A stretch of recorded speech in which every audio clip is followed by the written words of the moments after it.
Bom dia, boa tarde, boa noite! Como vocês estão neste primeiro mês do ano de 2023? Que Deus abençoe a vida de cada um de vocês. Nós estamos falando do MBCV Cast, Ministério Batista Cristo é a Vida, aqui de Novo Hamburgo, no Rio Grande do Sul, 30 minutos do aeroporto. Se você vir ao Rio Grande do Sul, você que não é do nosso estado, é muito bem-vindo aqui na nossa igreja. Nós temos cultos sempre aos domingos pela manhã, 8 horas da manhã, domingo à tarde às 16 horas, domingo à noite às 19 horas, quartas-feiras à noite às 20 horas. Então você é bem-vindo sempre que quiser. E hoje, segunda-feira pela manhã, nós sempre temos um papo, uma conversa com o apóstolo Neuci José Rorato, presidente do ministério, e que também compartilha da sua sabedoria para que nós possamos crescer, para que você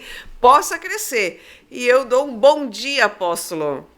Bom dia, pastor Eliane, bom dia a todos que nos assistem e que tenhamos um dia proveitoso, última segunda do mês e o tempo não para.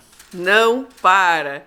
E eu quero começar esse nosso MBCV Cast lembrando do que a gente tem falado durante praticamente todo mês sobre sabedoria, porque sabedoria para a gestão da vida é a palavra do ano para 2023.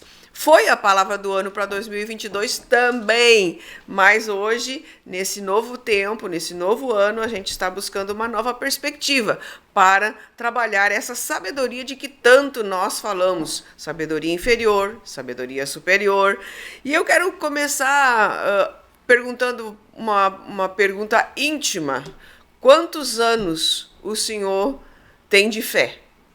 Bom, eu me converti, que foi a minha manifestação pública de fé, foi o dia 1º de janeiro de 1967. Então, é só fazer a conta aí agora, deixar para você desenvolver a matemática. Eu tinha recém-nascido. Mas por que eu fiz essa pergunta? Fiz essa pergunta porque muitas vezes as pessoas ficam nos assistindo e talvez não escrevam lá no nosso chat, mas fiquem perguntando, tá, mas o que esse homem, quanto tempo ele tem de fé? O que ele sabe que eu não saiba? Como é que faz para se adquirir essa sabedoria? Isso é nato? Isso vem no DNA? Isso é uma construção? Como é que funciona para que aqueles que estão nos assistindo possam dizer, mas da onde ele tira a sabedoria? A sabedoria é um dom divino que esteve com Deus, aliás, foi criado por Deus como primeira obra e junta com Deus criou tudo que existe, os céus, a terra, tudo que existe, toda a gestão foi Deus com a sabedoria que criou. Então, a sabedoria é um dom. É um dom para gestão, criação, para a vida no todo. O sábio Salomão descobriu isso. E olha, quando ele descobriu que ele viu a importância da sabedoria, que Deus se manifesta a ele, Salomão, pede-me o que queres que eu te dê. Por que Deus faz a pergunta para Salomão? Porque viu em Salomão um coração humilde, obediente, e que estava colocando em prática toda a instrução que seu pai Davi deixara. E Deus, vendo essa atitude dele, essa postura dele, aí então Deus deu um cheque em branco para Salomão. Salomão, pede-me o que queres que eu te dê. E agora? Quero dizer para todos aqui, a nossa vida é um cheque em branco. A nossa fé é um cheque em branco. a nossa visão da vida é um cheque em branco. Agora vamos ver, Salomão já era rei. Por que Salomão pediu sabedoria? Porque ele sentiu o peso da responsabilidade de agora estar como rei e ter que trazer respostas para o povo. Vez ele pedir riqueza, a pessoa acha que tendo bastante dinheiro não vai ter problema. Ou pedir alívio, livramento de inimigos, se não tiver inimigos eu não vou ter problema. Vez ele pedir longevidade de vida, porque é o sonho de todo cidadão, se eu tiver vida longa, com certeza eu estarei vivendo. Ele pediu sabedoria, escute bem, ele pediu sabedoria para se portar da maneira certa, entrar e sair diante do posto e da responsabilidade que ele tinha. Quero dizer para todos e vou dar uma chave para você. Busque sabedoria para você ser melhor no que você faz. De você, ao nível que você chegou, você ser melhor. Não adianta eu querer buscar sabedoria para ter o que não tem. Não. O que tornou Salomão sábio foi ele pedir essa graça, esse dom, para naquilo que ele era responsabilidade dele, ele se tornar melhor, mais eficiente. Então é um caminho. A sabedoria é um caminho. E Salomão mesmo fala, e o que me acha a vida. E quem acha a sabedoria, acha a vida e alcança a favor do Senhor. Mas os que se desviam, os que rejeitam, é porque amam a morte. Amam o fim. Não amam o propósito, amam o fim. Amam o acabamento ou a extinção das coisas. Então, a sabedoria é algo muito lindo. E eu, desde que me converti, fui identificando a postura dos heróis da fé. Eu não me inspiro nos resultados. Eu me inspiro no que gera resultados. É isso que faz a diferença. E na semana passada, eu acho que a gente falou sobre essa questão de examinar a fonte daquilo que nos traz o conhecimento, que abastece o nosso conhecimento, né? Então, agora falando de uma forma pessoal, o senhor lê outros livros além da Bíblia? Muito pouco. Eu li tão poucos livros além da Bíblia que eu não esqueço até hoje, que fazem mais de 50 anos. Porque algumas pessoas podem fazer essa pergunta, mas o que ele lê? Ele só lê a Bíblia? Eu leio, olha, 99% da minha base de conhecimento chama-se Bíblia. A Bíblia é um livro tão atual, porque é um livro de gestão de alguém que ainda vive. E se você lê um livro secular, o autor daquele livro não estava. A maioria dos autores não vivem. E o autor da Bíblia ainda vive. E ele dá-nos o seu espírito para trazer a nós aplicações práticas, lições e aplicações práticas. O Espírito Santo revela a nós, por exemplo, situações, eu falei não há muito tempo, que situações lá no tempo do povo de Deus lá no Egito, situações do povo de Deus hoje em países comunistas. É só saber fazer a leitura.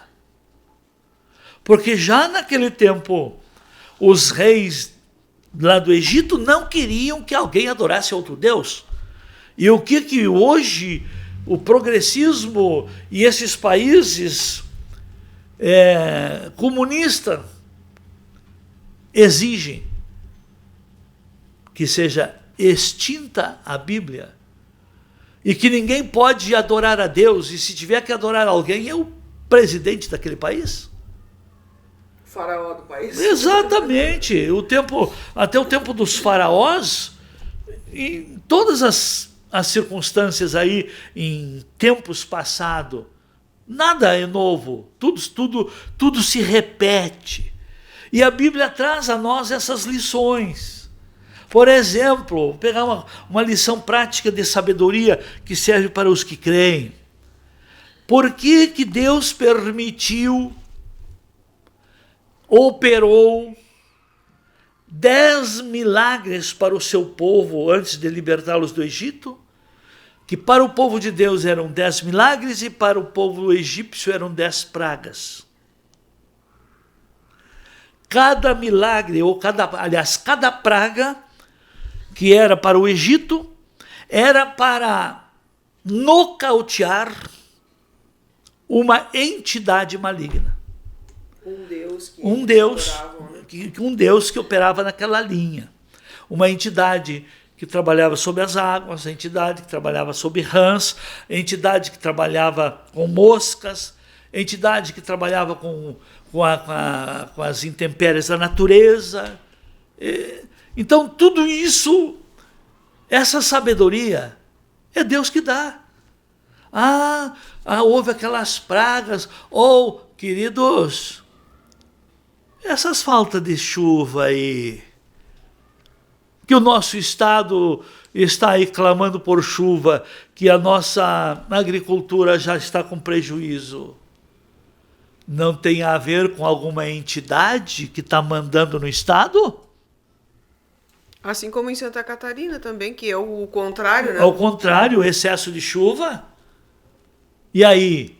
Será que por trás de cada maldição, de cada prejuízo, de cada catástrofe, de cada comportamento humano, não é a ação de uma entidade?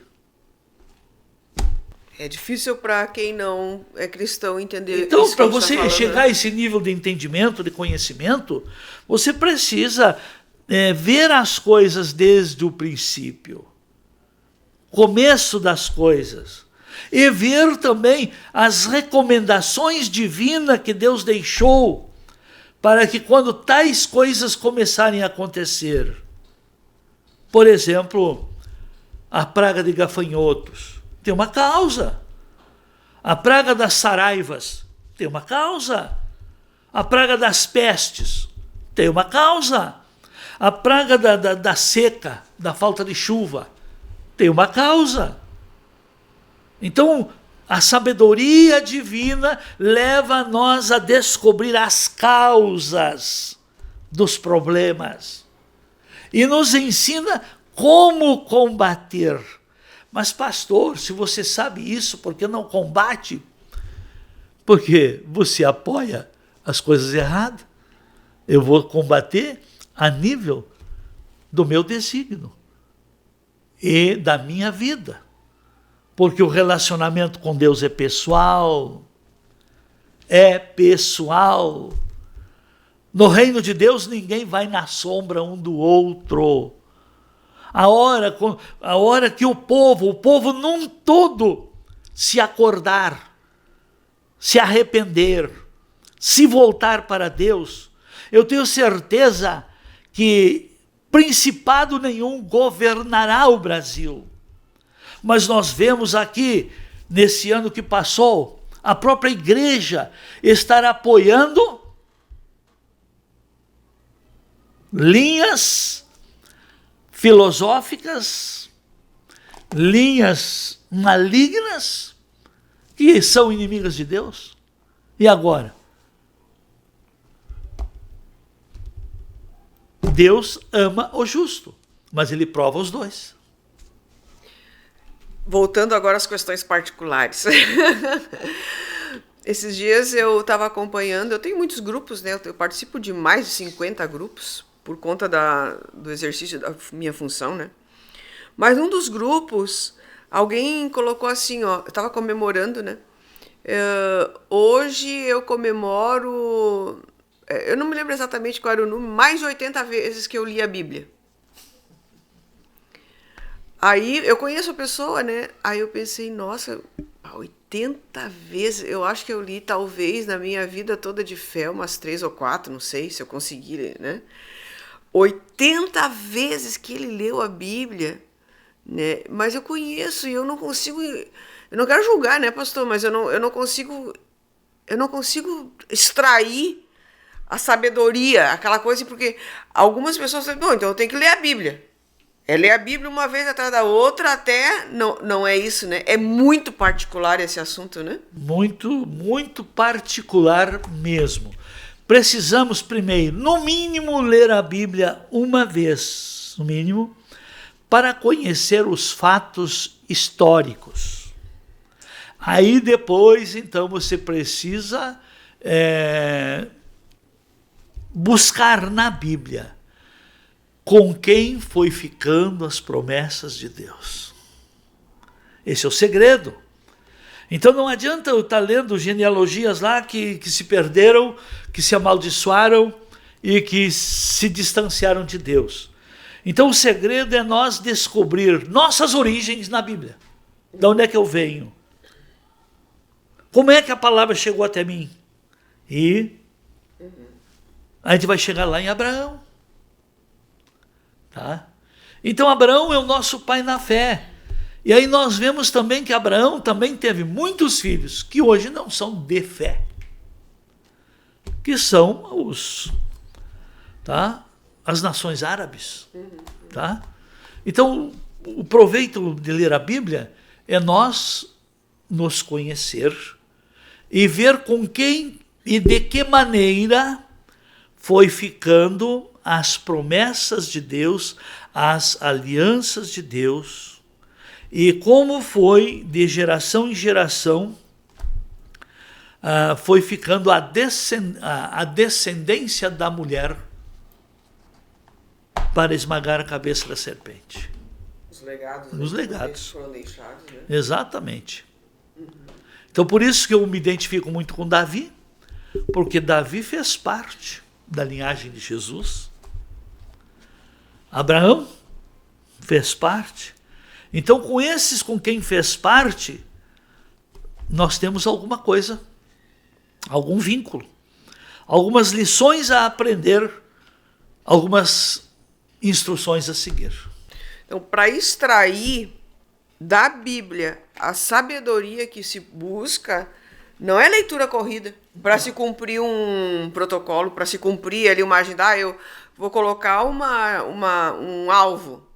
Vou ler a Bíblia esse ano, que eu creio que a maioria dos cristãos faz isso, né? Um alvo espiritual, vou ler a Bíblia, tá? Mas a sabedoria que a gente está falando, que é essa sabedoria superior, ela é muito mais do que essa leitura corrida de alvo da Bíblia, né? A gente vai ler, na busca da sabedoria superior, a gente vai ler aquilo que se identifica com o nosso presente.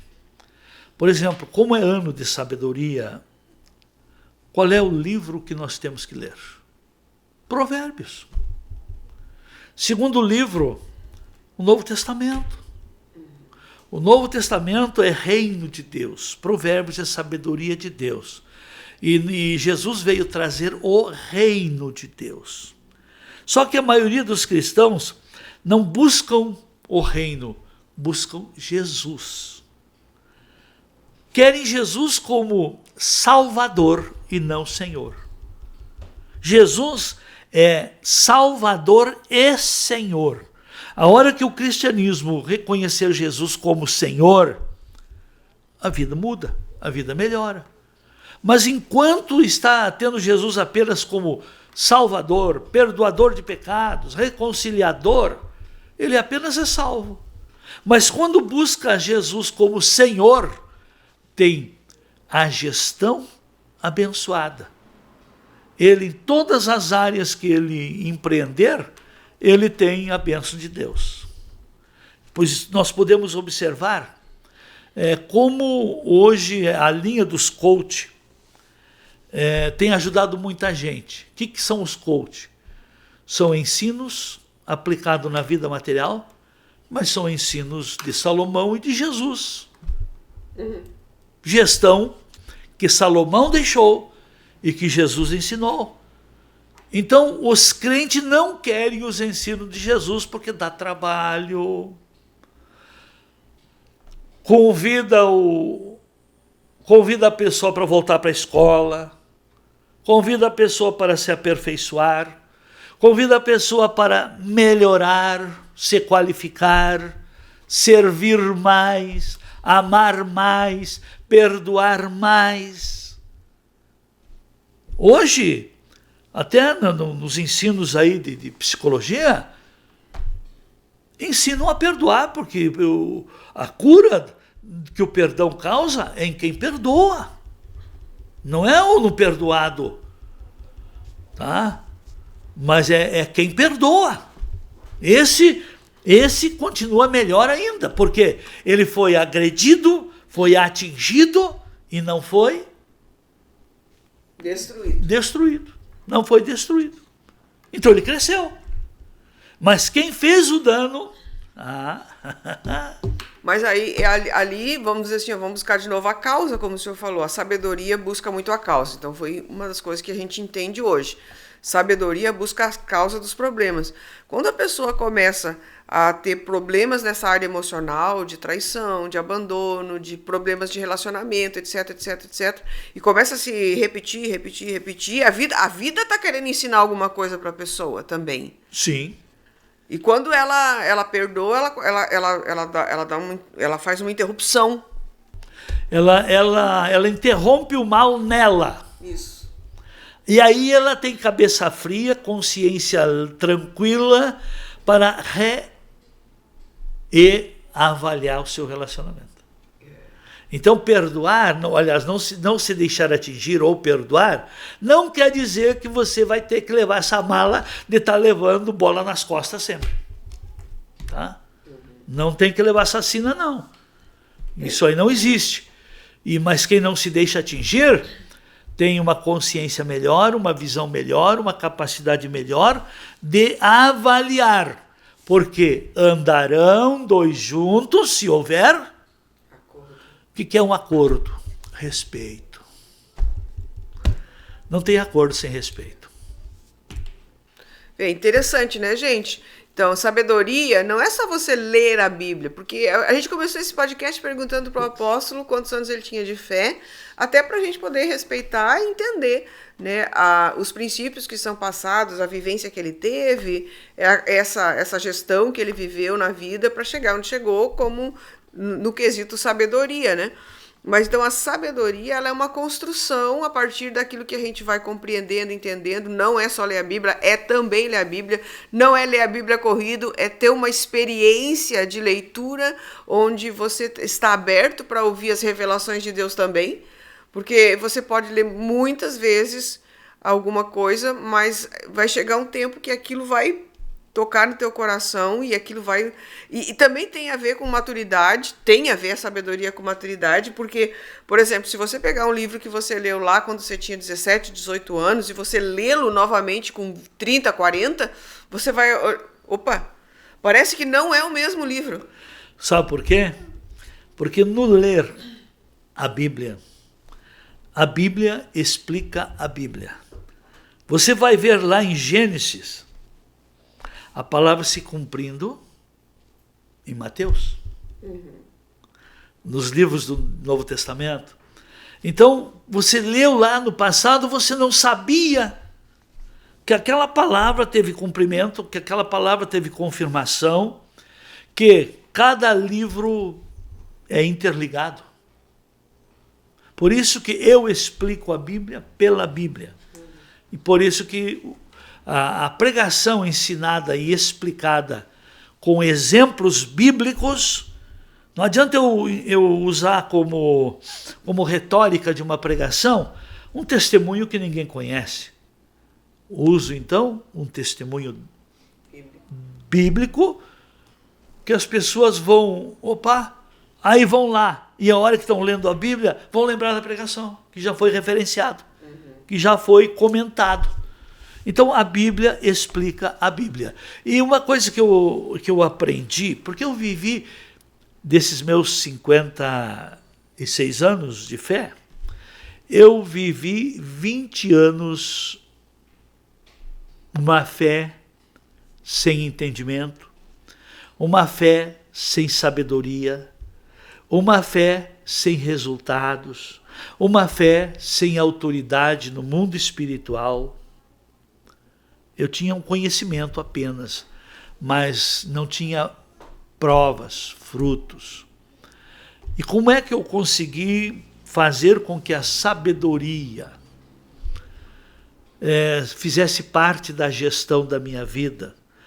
Como é que fizemos com que a sabedoria fizesse parte da gestão do Ministério Batista Cristo é a Vida? 20 anos, eu pedia dinheiro para Deus, e Deus nunca me deu. Eu pedia revelações, e Deus não me deu. Eu pedia respostas para algumas coisas, e Deus nunca me dera. Mas quando a verdadeira sabedoria começou a iluminar a minha mente, eu pedia para Deus oportunidade. Quando eu estava com problema financeiro, eu aprendi a pedir para Deus: ó Deus, dai-me meios e condições para gerar recursos para honrar os compromissos.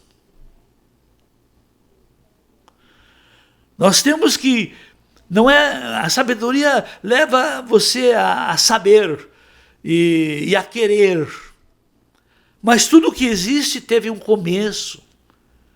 Toda cultura vem de uma semente. A sabedoria também é uma semente. Se você desenvolver essa cultura, parar de acusar resultados, procure buscar as causas.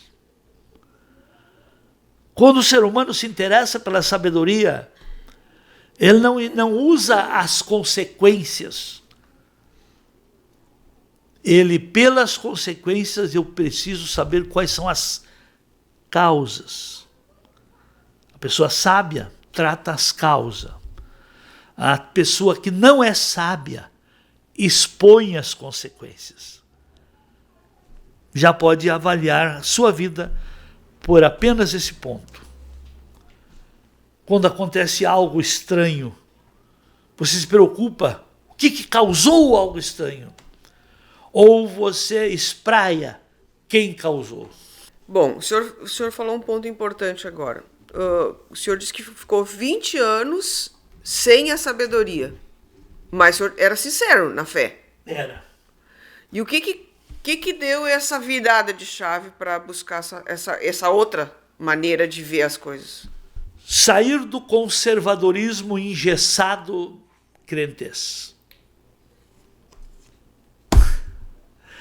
Porque quando a pessoa às vezes se torna conservador demais, ou santo demais, ou espiritualista demais, aí o que me fez ver que os mais espiritualistas eram os mais pobres. E se a riqueza é de Deus, por que o que é de Deus não está na mão dos que se dizem serem de Deus? Falta de sabedoria. Então, as coisas foram se clareando dessa maneira. Até o ano de 1988, por aí, 87, 88, eu tinha um conceito de santidade. Santidade para a mulher era o cabelo. Para o homem, era não ser barbudo, não ser cabeludo. Tá? E uma série de coisas. Então, foi vendida um modelo apenas exterior, que para nada Serve. Mas quando eu comecei a ver mulheres de cabelo curto sendo usadas por Deus, homens barbudos pregando mensagens cheias do Espírito, opa, Caiu a casa. Caiu o meu religiosismo. Que bom, que bom. Olha, que bom que caiu o religiosismo e que pode transmitir isso a outra geração, né, pastor? Amém. Isso aí, gente. Chegando no final do nosso MBCV Cast, dessa última segunda-feira do mês de janeiro de 2023, e num papo muito, muito legal aqui, sabendo, né, vamos extraindo do apóstolo, né, da onde que ele tira essa sabedoria, como é que ele faz, para que a gente também possa melhorar a nossa maneira de ser. E ficamos aí. Até a próxima. Deus abençoe. Curte, compartilha. Deus abençoe. Até a próxima.